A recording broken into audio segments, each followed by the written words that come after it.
كنا جايبين كابوريا والتلات كابوريات دول صاحيين بقالهم 3 ايام، رغم ان انا دخلتهم التلاجة وطلعتهم من التلاجة وحطيت عليهم ميه، لكن مفيش فايده، مصممين ان هم يفضلوا عايشين. الكابوريا يا جماعه ليها اكتر من طريقه، منها المشوي ومنها الاسكندراني ومنها طاجن بالخلطه، لكن انا بقى النهارده هعمل كابوريا محشيه بالمرتة، ودي طريقه بورسعيديه، واساس الطريقه دي هم اهل المطريه. البورسعيدية لما هاجروا وقت الحرب رجعوا بطرق جديدة من كل بلد هاجروا فيها، ودي كانت طريقة أهل المطرية، هي بصراحة طعمة ولذيذة وجديدة. يلا بينا تعالوا علشان أعرفكم طريقة الكابوريا المحشية بالمرتة. هنجيب 3 بصلات نبشرها بشر ناعم جدا، والتوابل عبارة عن ملح وكمون وكاري وكزبرة ناشفة وفلفل اسود، معلقة صغيرة من كل حاجة. بعد كده بناخد ال5 توابل دول بنحطهم على البصل المبشور ناعم، سواء بشرتوه في الكبة او في مبشرة عادية، المهم يكون ناعم. ليه بقى اسمها مرتة؟ اسمها مرتة علشان بتعتمد على المرت الكتير، تمرطي التوابل بالبصل كويس جدا. في بورسعيد ما بيقولوش تدعكي، بيقولوا تمرطي، عشان كده اسمها مرتة. تستمري في المرتة كده تمرطيها لحد ما ميه البصل تطلع في ايدك. هو الاحسن تمرطي بدون جوانتي، بس انا طبعا لبسته عشان ايه محدش يقرف. احسن حاجة ان حرارة الايد كده تبقى شغالة في مرتة البصل. هنيجي بقى دلوقتي لمرحلة تنظيف الكابوريا. قبل ما نحشيها بالمرتة لازم تتنضف كويس جدا جدا. الكابوريا اللي انا جايباها دي مبطرخة، وانا هعلمكم ازاي تعرفوا المبطرخ من اللي مش مبطرخ. الكابوريا فيها دكرة وفيها نتاية، الشكل ده هو النتاية. نعرفها ازاي ان هي مبطرخة؟ لما تكون عالية من هنا، الجنب ده عالي، ولما تكون غامقة من هنا، يعني المفروض نفتحها هنلاقيها في الاخر زي دي كده مبطرخة. البطارخ لونها برتقاني. هننضفها ازاي؟ هنفتح المية والسن ده نفتحه كده، نكسره تحت المية كده عندهم هنا جامدة، وننضف كده الرمل. هنشيل الرجلين الصغيرة دي، ما بتترماش، هي اي نعم ما فيهاش لحم بس هي بتاعت الشوربة، يعني دي احسن شوربة للسي فود. السي فود طبعا الاصلي الاساسي بيتعمل بالرجلين الصغيرة دي مع قشر الجمبري وروس الجمبري راس سمكة او عظم سمكة، دول رفيعين ما فيهمش لحم لكن ممتازين جدا فين؟ في الشوربة. القراصات الكبيرة دي فيها لحم، القراصتين دول المسكات دي فيها لحم. طبعا هنقطعها كده، هنحطها برضو معانا هننضف كويس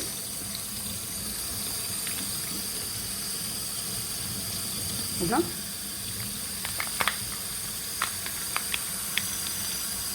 وننضف الخياشيم دي، هنا في خياشيم اهي نشيلها. الخياشيم دي عامله كده زي الضوافر، دي بتتشال.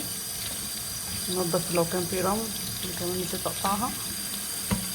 وننضف هنا الغطا ده لان بعد كده هنحشيه.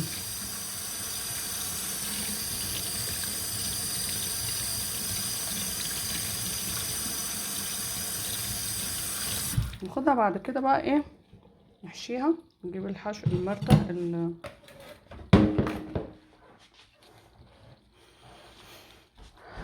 بنحط هنا المرتة جوه الغطا،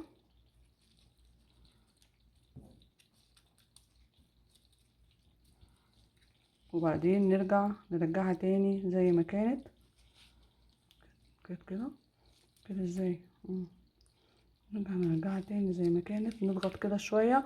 المفروض نجيب خيط ونقفله بس انا ما عنديش خيط، فانا هعمل ايه بالاستك ده. الاحسن نجيب خيط نايلون تخين ونقفل بيه بس كده. هي كده تبقى ايه كابوريا محشيه بالمرتة، ولسه هنطبخها نسلقها وناخد شوربتها نعمل بيها الرز. وهعمل معاكم واحده كمان. هنشيل الدبوس ده نشيله نقطعه خالص، بس المره دي هننضف بالفرشه. هاتوا فرشه بقى جامده، اي فرشه عندكم، لان احيانا بيكون في كابوريات مش نظيفه، يعني التانية كانت نظيفه دي لقيتها مش نظيفه ومحتاجه شغل جامد. هتدعكوا جامد جدا على قد ما تقدروا من شمال ويمين في كل اتجاه لحد ما تنضف تبقى زي الفل. وخلي بالكم يا جماعه الدبوسين اليمين والشمال دول فيهم بطاريخ، السيفين دول السيف اليمين والشمال ده فيه بطروخ بس مش بيبان الا بعد ما تستوي، فاوعى حد يكسره ويرميه. فانا حبيت انبهكم يعني. المهم نكمل تنظيف وبعد كده نفتحها من الجنب. اهو فتحنا اهو. هنشيل بقى الخياشيم اللي هي اللي زي الضوافر دي، اللي هي دي بتعمل زفاره فلازم نشيلها طبعا. طبعا لو كانت كابوريا مشويه ما بنشيلش حاجه، لكن في الطريقه دي لازم نشيل الخياشيم. ننضف كويس جدا عشان تبقى زي الفل. وبعد كده نحشي الغطا اهو، هنعبي الغطا كله بالخلطه بالمرته اللي انا زي ما قلت لكم عليها ممروطه بالتوابل، وهنقفلها كويس جدا. الاحسن طبعا دباره، بس معلش بقى انا اسفه ما عنديش خيط، ما عنديش دباره، فبقفل بالاستيك ده. لو كان في دباره بتلفوها كويس جدا في نفس مكان الاستيك علشان تكون محكومه والخلطه ما تطلعش. وهنبقي شويه من الخلطه علشان هنحتاجهم في سليق الكابوريا عشان نعمل الشوربه اللي هنعمل بيها الرز. مستكة وحبهان وورق لورا مع شوية زيت في حلة على النار، وهننزل عليهم المرتة أو الخلطة نشوحهم شوية دقيقة كده أو نص دقيقة على النار. وبعد كده نبتدي نحط الكابوريا ونشوحها مع البصل قبل ما نحط لها الميه اللي هتتسلق فيها. وهي مش بتحتاج وقت كبير في السوى، حوالي ربع ساعه، لان هي زي الجمبري المفروض تشم النار بس. خدوها قاعده، البحريات اللي ما فيهاش دم زي الكابوريا والجمبري والاستاكوزا والمحار دول مش بيحتاجوا سوى كتير على النار، يا دوب نار خفيفه كفايه عليهم قوي. انا عايزه اقول لكم يا جماعه ان انا اصلا باكل الكابوريا والمحار ني من غير سوى خالص، وخصوصا لو طازه بيكون طعمهم احلى وفيهم طعم البحر وريحته. بعصر ليمونه كده عليهم وباكلهم. وعلشان كده افخر انواع السوشي بتكون معموله من الجمبري والكابوريا والمحار الني. هنا حطيت الميه، مش بنحط ميه كتير، يا دوب ميه تكفي الرز للرز ونطلع منها شوربه نشربها جنب الرز. وحطيت كمان القراصات اللي هي المسكات دي علشان نقزقز فيها. بعد ربع ساعة خلاص استوت اهي، لونها بيحمر يعني استوت. مش عايزة اقول لكم ان ريحتها قلب البيت، تحفة تحفة تحفة. يا ريت يا جماعة تعملوها هتعجبكم قوي. وفي حلة تانية أسخن شوية زيت وأشوح فيهم الرز، وبعد كده أحط عليها شوربة الكابوريا. وادي الشوربة اللذيذة اللي فيها كل التوابل والبهارات، ومش محتاجين تحطوا ملح ولا حاجة، هي جاهزة، هتعجبكم جدا. وده شكل الرز بعد ما خلص، نفس سوية الرز العادي، بس ده طبعا تحفة لأنه معمول بشوربة الكابوريا وريحته روعة. طريقة أكلها بقى بيكون إزاي؟ هنفتح بقى الكابوريا كده ونجيب الغطا نطلع منه المرتة كلها بالبطارخ بكل حاجة. هنا زي ما قلت لكم السيفين اللي على اليمين والشمال دول حاولوا بالمعلقة كده تزقوا وتجيبوا من جوه، في بطارخ جوه مزنوقة. هنجيبها ونحطها على الرز، والأزازة بقى بعدين. أنا بس بصور لكم السهل، لأن الكابوريا وادي البطارخ أهو، مثلا هنا في بطارخ طالعة برتقاني بطلعها وأقوم حطها على الرز وناكل كده كلها مع بعضها.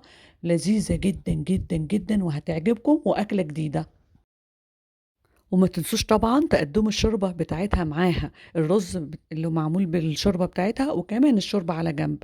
الميزة بقى في الأكلة دي إن هي فيها أزأزة كده ولذيذة وطعمة. بس الكابوريا على فكرة موسمها الأحسن في الشتاء، خلي بالكم الشتاء هو أحسن موسم للكابوريا. وبالهنا والشفا، باي باي.